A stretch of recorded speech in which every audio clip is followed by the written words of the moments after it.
In July 1944, as World War II neared its end, the world's most powerful nations gathered in a small hotel in New Hampshire. Their goal was simple: design a new global financial order. But beneath the surface of peace talks and promises of stability, something far more calculated was unfolding. The United States wasn't just building a system, it was building an empire. Before we dive in, take a second to support this journey. If you're enjoying stories that uncover the real power behind money, don't forget to like this video, subscribe, and let me know in the comments where you were watching from and what time it is right now in your country. It's always fascinating to see how global this community has become. Now, back to the story. The Bretton Woods Conference was sold as a plan for economic recovery after a world shattered by war. Countries needed stability, a shared foundation to rebuild trade and trust. The delegates talked about cooperation, shared growth, and avoiding another Great Depression. But behind the closed doors, one nation had more power, more gold, and more leverage than anyone else: the United States. By 1944, America held more than 2/3 of the world's gold reserves. Its industrial base was untouched by war. Its currency was stable. So when U.S. officials proposed that all other currencies be pegged to the U.S. dollar and the dollar itself be pegged to gold, it sounded fair, but it wasn't. It made every other nation's economy dependent on American policy. This system gave Washington a hidden lever of control. If other countries wanted to trade globally, they needed dollars. And if they needed dollars, they had to play by U.S. rules. On paper, it looked like cooperation. In practice, it was dominance. At first, Bretton Woods appeared to work. War-torn Europe and Japan rebuilt their industries. Trade flowed, global growth surged. The dollar became the heart of world commerce. But the design had a flaw baked into its core, a flaw that would grow over time and eventually destroy the system. That flaw was trust. The entire structure depended on one assumption: that the U.S. would always back its dollars with gold. For every $35, there would be 1 ounce of gold sitting in Fort Knox. But as the 1950s and 60s unfolded, America began printing more dollars than it could possibly redeem. Why? Because running an empire is expensive. The U.S. was funding massive military bases overseas, the Korean War, and later the Vietnam War. It was financing foreign aid, political allies, and corporate expansion. Each dollar printed bought influence abroad, but also inflated the currency's promise at home. The math stopped adding up. By the late 1960s, other countries started to notice. France, under President Charles de Gaulle, openly accused the U.S. of abusing its privilege. He called the dollar a paper empire and demanded gold instead. In 1965, France sent a warship across the Atlantic to collect gold from the U.S. Treasury. It was a symbolic act, but it revealed the truth. The world was losing faith in America's promise. This was the real deception of Bretton Woods. It wasn't a system built on cooperation, it was built on confidence. As long as countries believed the dollar was as good as gold, the system worked. But once they questioned that belief, everything started to crack. By 1971, foreign nations were demanding more gold than the U.S. could supply. The vaults were running low. President Richard Nixon faced an impossible choice: either lose America, gold reserves, or break the system. On August 15, 1971, Nixon went on live television and announced that the U.S. would temporarily suspend the dollar's convertibility into gold. That temporary move became permanent. The gold standard was gone. Bretton Woods collapsed overnight. And with it, the last restraint on global money printing disappeared. Now, the deception was complete. The system had never been about balance or fairness. It was about creating dependence. The world had been trained to think in dollars, trade in dollars, and save in dollars. So even after the gold link vanished, countries had no choice but to keep using the same currency that betrayed them. This is what made the Bretton Woods system so clever. It didn't need to survive forever. It only needed to last long enough to make the dollar the default. Once that happened, the U.S. could remove the foundation and still keep control. You see, the conference wasn't just about rebuilding the post-war economy. It was about reshaping global power, and the tool wasn't armies, it was accounting. America created a system where economic gravity always pulled toward Washington. Even today, the echoes of Bretton Woods shape every financial crisis. The International Monetary Fund and the World Bank, institutions born from that 1944 meeting, still dictate the terms of global credit. Countries still measure their strength in dollars, and the U.S. still prints money knowing others must absorb the cost. The deception worked because it felt like progress. Nations thought they were entering a fair deal. In reality, they were entering a dollar trap. And once inside, there was no easy way out. By turning money into a tool of control, the U.S. rewrote the rules of empire. No colonies, no conquests, just contracts and currency. This is why Bretton Woods wasn't a failure of policy. It was the success of design. It did exactly what it was meant to do: establish financial dominance under the illusion of stability. The world believed it was building peace, but what it built instead was dependence. A system where trust was currency, and that trust was manipulated from the start. And when trust is the foundation, collapse isn't a question of if, it's a question of when. After the collapse of Bretton Woods in 1971, the global financial system entered uncharted territory. Money was no longer anchored to anything real. It became a promise backed only by faith in governments and central banks. The dollar, once redeemable for gold, now floated freely. This shift created new power, but also new chaos. The U.S. had just pulled off one of the greatest monetary tricks in history. By ending convertibility, it erased its debt in real terms while forcing the rest of the world to continue using its currency. At first, many countries were stunned. They had built their economies around the dollar, assuming it would always be stable. Now, that assumption was gone. Inflation soared, oil prices spiked, and global trade faltered. The 1970s became a decade of turmoil. Yet, amid the confusion, a new order quietly formed, one that kept the dollar at the center of everything. The key was oil. After the gold standard ended, America needed a new reason for countries to hold dollars. So, in 1974, U.S. officials struck a secret deal with Saudi Arabia. In exchange for military protection and arms sales, Saudi Arabia agreed to price all its oil in U.S. dollars. Every barrel sold worldwide would be traded in dollars only. This became known as the petrodollar system. It gave the dollar artificial demand as every nation needed dollars to buy energy. This move ensured that the U.S. currency remained the lifeblood of global commerce, even without gold backing it. The petrodollar was the second phase of the Bretton Woods deception. It transformed oil, the world's most critical commodity, into a vehicle of dollar dominance. If any country wanted fuel, it first had to acquire U.S. dollars. That meant holding American debt, buying U.S. goods, or trading with American banks. The cycle kept repeating, reinforcing America's role as the issuer of the world's reserve currency. Once again, the illusion of choice masked dependence. Meanwhile, institutions like the IMF and World Bank, also born out of Bretton Woods, gained even more power. When developing nations faced economic crises, these organizations stepped in with rescue loans. But the loans came with strict conditions: spending cuts, privatization, and trade liberalization. These reforms often benefited Western investors more than local economies.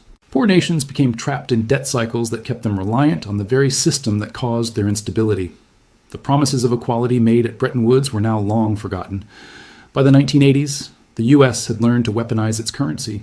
Because nearly all international transactions cleared through the dollar system, America could track, block, or seize funds with unmatched precision. Economic sanctions became a new kind of warfare. Countries that challenged Washington found themselves locked out of trade and finance. What began as a conference for cooperation had evolved into a financial surveillance empire. At the same time, financial markets exploded. Without gold constraints, central banks could expand credit endlessly. Debt became the foundation of modern growth. Every crisis was met with more liquidity, every bubble rescued with cheaper money. The global economy became addicted to credit, creating a cycle of boom and bust. This was no accident. The architects of the system understood that once money was untethered, those who controlled its flow could control everything. By the early 2000s, the consequences were clear. The dollar's dominance allowed the U.S. to run massive trade deficits without facing the normal consequences. America imported goods and exported paper. Other nations, especially in Asia, accumulated trillions in U.S. debt to maintain their export industries. This imbalance made the system fragile. When one side stopped trusting the other, the whole structure began to shake. The financial crisis of 2008 exposed the limits of this model. Banks had created layers of leverage on top of an already unstable system. When the housing bubble burst, global trust evaporated. Trillions in wealth vanished overnight. Yet, instead of reforming the system, central banks doubled down. They slashed interest rates to zero and printed new money to buy their own government debt. The illusion of control returned, but only temporarily. In the years that followed, inequality soared. The same system that promised shared prosperity now funneled wealth upward. Asset prices rose while wages stagnated. Ordinary people carried more debt, while financial institutions grew larger than ever. The spirit of Bretton Woods, stability, fairness, cooperation, was gone. What remained was a hierarchy built on credit and faith. Even today, most people don't realize how deeply their lives are shaped by that 1944 meeting. When you pay for goods, when you borrow money, when your government sets interest rates, all of it traces back to Bretton Woods. It's not just a historical event, it's the foundation of the modern economy. And, like any system built on imbalance, it carries the seeds of its own destruction. Trust remains the core issue. The dollar's strength depends not on gold, but on belief. Belief that the U.S. will manage its debts. Belief that the system will hold. Yet that faith is weakening. Countries are slowly diversifying their reserves. Trade blocs are forming new payment systems. Digital currencies are rising as alternatives. Each step chips away at the illusion of permanence. If Bretton Woods was designed to fail, then this is how failure looks. Not a sudden crash, but a slow erosion of confidence. Each financial crisis, each political shock, each inflation spike brings the world closer to a tipping point. The same flaw that ended the gold standard now threatens the entire fiat order. When money loses trust, everything built upon it begins to crumble. Still, the system continues, because no one knows what comes next. Replacing a global currency is not easy. It requires cooperation, and history shows that nations rarely agree on money. For now, the dollar remains dominant, not because it is strong, but because every alternative seems weaker. This paradox keeps the illusion alive. Bretton Woods promised a future of shared growth. Instead, it delivered dependency. It was not a meeting of equals, but the blueprint of an empire. The world didn't sign up for freedom. It signed up for control disguised as order. And as the cracks widen, we are left to face a question that the conference never answered. What happens when the center no longer holds? Every empire in history has relied on some form of tribute. Ancient kingdoms demanded gold, spices, or land. The modern empire collects something far more subtle, purchasing power. Through Bretton Woods and its aftermath, the U.S. found a way to tax the world without passing a law or firing a shot. Each new dollar printed reduced the value of every dollar already in circulation. But because global trade depended on the dollar, every nation paid a share of that invisible tax. Inflation became a tool of quiet control. When other countries faced crises, they often turned to the IMF for help. The IMF, born from the same conference, acted as the global enforcer. Its rescue packages came with detailed policy prescriptions: raise interest rates, cut spending, open markets to foreign investors. These measures were presented as economic medicine, but they often deepened inequality and transferred assets to multinational corporations. The irony was painful. A system meant to prevent another depression created endless mini-depressions across the developing world. Latin America in the 1980s is one example. As interest rates in the U.S. rose to fight domestic inflation, debtor nations found themselves unable to pay back loans denominated in dollars. The IMF stepped in with strict programs that forced governments to slash budgets and privatize industries. The results were predictable. Growth stalled, poverty increased, and local sovereignty eroded. Yet each bailout ensured that Western banks were repaid in full. This pattern repeated across Africa, Asia, and Eastern Europe. Nations borrowed in dollars, failed to repay, and were bound tighter to the same system. By the 1990s, financial globalization accelerated. Deregulation, free trade, and digital capital flows created an interconnected world. Money could move across borders in seconds, but accountability lagged behind. Crashes spread faster, bubbles grew larger, and inequality deepened. The global economy was no longer about production. It was about finance. Each new innovation in derivatives and credit swaps pushed the system further from anything tangible. The lessons of Bretton Woods were clear. Whoever controls the rules controls the rewards. Meanwhile, inside the U.S., the benefits of this system concentrated at the top. The financial sector ballooned as manufacturing declined. Wall Street became the engine of American influence. By exporting inflation abroad, the U.S. kept domestic borrowing costs low. Consumers spent more, corporations borrowed more, and government deficits no longer seemed dangerous. But the stability was an illusion. It rested on endless demand for the dollar and the belief that America could manage debt forever. When cracks appeared, they were patched with more credit. After 2008, central banks created trillions in new money. They promised it would stabilize markets. Instead, it inflated asset prices and widened the wealth gap. The same story repeated during the pandemic.